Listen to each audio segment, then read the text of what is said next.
Okay, big breaking news coming in. Prime Minister Modi is holding a video conferencing meeting with chief ministers of 10 states. All of this to review the COVID-19 situation. There are chief ministers from Andhra Pradesh, Karnataka, Tamil Nadu, West Bengal, Maharashtra, etc. All there. Just listen. जैसे जैसे corona महामारी को समय बीत रहा है, नई नई परिस्थितियां भी पैदा हो रही है। अस्पतालों पर दबाव, हमारे स्वास्थ्य कर्मियों पर दबाव, रोजमर्रा के काम में निरंतरता का न आना पाना, ये हर दिन एक नई चुनौती लेकर आते हैं। मुझे संतोष है कि हर राज्य अपने अपने स्तर पर महामारी के खिलाफ लड़ाई लड़ रहा है और चाहे केंद्र सरकार हो, चाहे राज्य सरकार हो, हम अनुभव कर रहे हैं कि हम लगातार एक टीम बनकर के काम कर पा रहे हैं और यही टीम स्पिरिट जो है वो एक परिणाम लाने में हम सफल हुए हैं। इतने बड़े संकट को जिस प्रकार से हमने मुकाबला किया है, उसमें सबका साथ मिलकर के काम करना ये बहुत बड़ी बात है। सभी माननीय मुख्यमंत्री जी, आज 80% एक्टिव केसेस हम जो आज मिले हैं इन 10 राज्यों में है और इसलिए कोरोना के खिलाफ लड़ाई में इन सभी राज्यों की भूमिका बहुत बड़ी हो जाती है। आज देश में एक्टिव केसेस 6 लाख से ज्यादा हो चुके हैं, जिनमें से ज्यादातर मामले हमारे इन 10 राज्यों में ही है। इसलिए ये आवश्यकता लगी कि इन 10 राज्यों के एक साथ बैठ करके हम समीक्षा करें, चर्चा करें और उनकी जो बेस्ट प्रैक्टिसेस है, उन्होंने किस किस प्रकार के नए इनिशिएटिव लिए हैं, वे सबके ध्यान में आए, क्योंकि हर कोई अपने अपने तरीके से प्रयास कर ही रहा है। और आज की इस चर्चा से हमें एक दूसरे के अनुभवों से काफी कुछ सीखने को, समझने को मिला है। कहीं न कहीं ये एक भाव आज निकल कर आया है कि अगर हम मिलकर अपने इन 10 राज्यों में कोरोना को हरा देते हैं तो देश भी जीत जाएगा। साथियों, टेस्टिंग की संख्या बढ़कर हर दिन 7 लाख तक पहुंच चुकी है और लगातार बढ़ भी रही है। इससे संक्रमण को पहचानने और रोकने में जो मदद मिल रही है, आज हम उसके परिणाम देख रहे हैं। हमारे यहां एवरेज फर्टिलिटी रेट पहले भी दुनिया के मुकाबले काफी कम था। संतोष की बात है कि ये लगातार और कम हो रहा है। एक्टिव केसेस का प्रतिशत कम हुआ है। रिकवरी रेट लगातार बढ़ता जा रहा है, सुधरता जा रहा है। तो इसका अर्थ यह है कि हमारे प्रयास कारगर सिद्ध हो रहे हैं।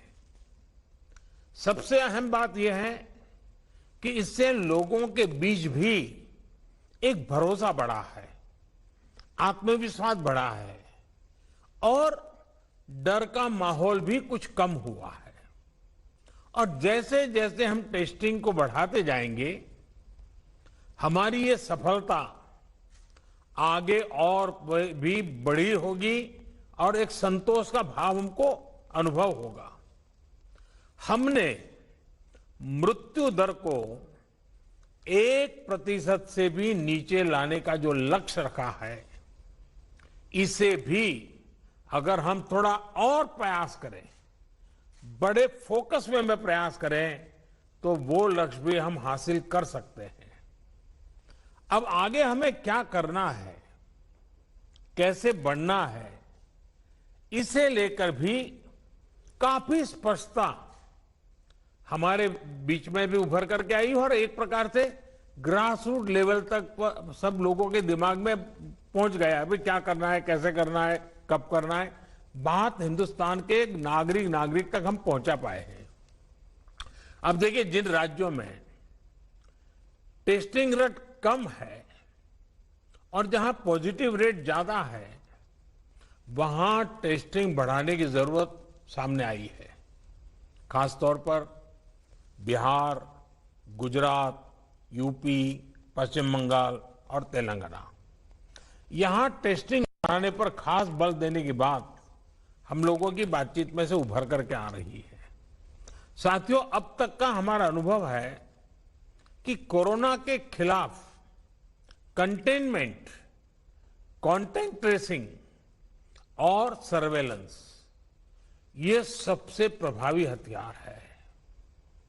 अब जनता भी इस बात को समझ रही है, लोग पूरी तरह सहयोग भी कर रहे हैं।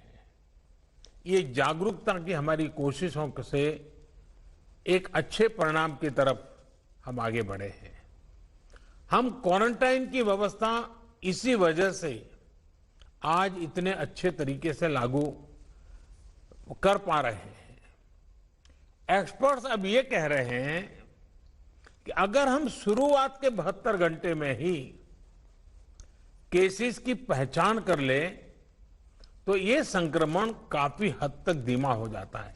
और इसलिए मेरा सबसे आग्रह है कि जैसे हाथ धोने की बात हो, 2 गज की दूरी की बात हो, मास्क की बात हो, कहीं पर न थूकने का आग्रह हो, इन सब के साथ अब सरकारों में और सरकारी व्यवस्थाओं में भी और कोरोना वॉरियर के बीच भी और जनता में भी एक नया मंत्र हमें बराबर पहुंचाना पड़ेगा, और वो है 72 घंटे में जिसको भी हुआ है उसके आसपास के सबको उसका टेस्टिंग हो जाना चाहिए, उनका ट्रेसिंग होना चाहिए, उनके लिए जो आवश्यक है वो व्यवस्था होनी चाहिए।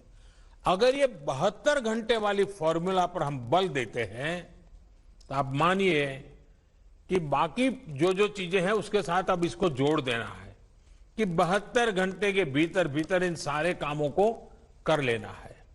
आज टेस्टिंग नेटवर्क के अलावा आरोग्य सेतु ऐप भी हमारे पास है। आरोग्य सेतु की मदद से अगर हमारी एक टीम रेगुलरली उसका एनालिसिस करे तो बहुत आसानी से किस एरिया से शिकायत आ रही है हम पहुंच सकते हैं। हमने देखा कि हरियाणा के कुछ जिले, उत्तर प्रदेश के कुछ जिले और दिल्ली एक ऐसा कालखंड आया कि बड़ी चिंता का विषय बन गया। सरकार ने भी दिल्ली में ऐसी घोषणा की कि लग रहा था कि बड़ा संकट पैदा होगा। तो फिर मैंने एक रिव्यू मीटिंग की और हमारे होम मिनिस्टर श्रीमान अमित शाह जी को नेतृत्व में एक टीम बनाई और नए सिरे से सारा अप्रोच किया। उन 5 जिलों में भी और शहर में भी, दिल्ली में बहुत बड़ी मात्रा में हम जो चाहते हो परिणाम ला पाए। मैं समझता हूं कि कितना ही बड़ा कठिन चित्र दिखता हो, लेकिन सिस्टमेटिक तरीके से अगर आगे बढ़ते हैं तो चीजों को हम हफ्ते 10 दिन में अपने तरफ मोड़ सकते हैं। और हमने अनुभव करके देखा है। और इसी रणनीति के भी जो मुख्य बिंदु यही थे, कंटेनमेंट जोन्स को पूरी तरह से अलग कर देना, जहां जरूरत पड़े वहां माइक्रो कंटेनमेंट का भी आग्रह करना, 100% स्क्रीनिंग करना, रिक्शा, ऑटो रिक्शा चालक और घरों में काम करने वाले लोगों को भी और अन्य हाई रिस्क लोगों की स्क्रीनिंग पूरी कर लेनी चाहिए। आज इन प्रयासों का परिणाम हमारे सामने है। हॉस्पिटल्स में बेहतर मैनेजमेंट, आईसीयू बेड्स की संख्या बढ़ाने जैसे प्रयासों ने भी बहुत मदद की है। साथियों, सबसे ज्यादा प्रभावी आप सबका अनुभव है, आपके राज्यों में जमीनी हकीकत की निरंतर निगरानी करके जो नतीजे पाए गए, सफलता का रास्ता उसी से बन रहा है। आज जितना भी हम कर पाए हैं वो आप सबके अनुभव उसमें काफी मदद कर रहे हैं। मुझे विश्वास है कि आपके इस अनुभव की ताकत से देश ये लड़ाई पूरी तरह से जीतेगा और एक नई शुरुआत होगी। आपके और कोई सुझाव हो, कोई सलाह हो तो हमेशा की तरह मैं हर समय आपके लिए उपलब्ध हूं। आप जरूर बताइए और मैं आपको विश्वास दिलाता हूं, सरकार के सभी अधिकारी भी आज मौजूद थे। जिन जिन बातों का आपने जिक्र किया है, जिसकी चिंता करने के लिए कहा है, टीम पूरी तरह तुरंत ही उसको आगे बढ़ाएगी। लेकिन हम जानते हैं कि ये जो कालखंड होता है सावन, भादो और दिवाली तक का, तो कुछ बीमारी का और बीमारियों का भी माहौल बन जाता है, उसको भी हमें संभालना है। लेकिन मुझे विश्वास है कि हम जो 1% से नीचे मृत्यु दर लाने का लक्ष्य, रिकवरी रेट तेजी से बढ़ाने का लक्ष्य, 72 घंटे में सारे कांटेक्ट पर्सन को तक पहुंच करके उनकी व्यवस्था करना, इन मंत्रों को लेकर के अगर हम थोड़ा फोकस एक्टिविटी करेंगे तो हमारे जो 10 राज्य जहां पर 80% केसेस हैं, हमारे 10 राज्य जहां 82% मृत्यु है, हम 10 राज्य इस पूरी स्थिति को पलट सकते हैं। हम 10 राज्य मिलकर के हम भारत को विजयी बना सकते हैं और मुझे विश्वास है कि हम इस काम को कर पाएंगे। मैं फिर एक बार, आपने बहुत समय निकाला, समय की कमी के बावजूद भी बहुत ही अच्छे ढंग से आपने अपनी सारी बातें रखी हैं। मैं आपका बहुत बहुत धन्यवाद करता हूं।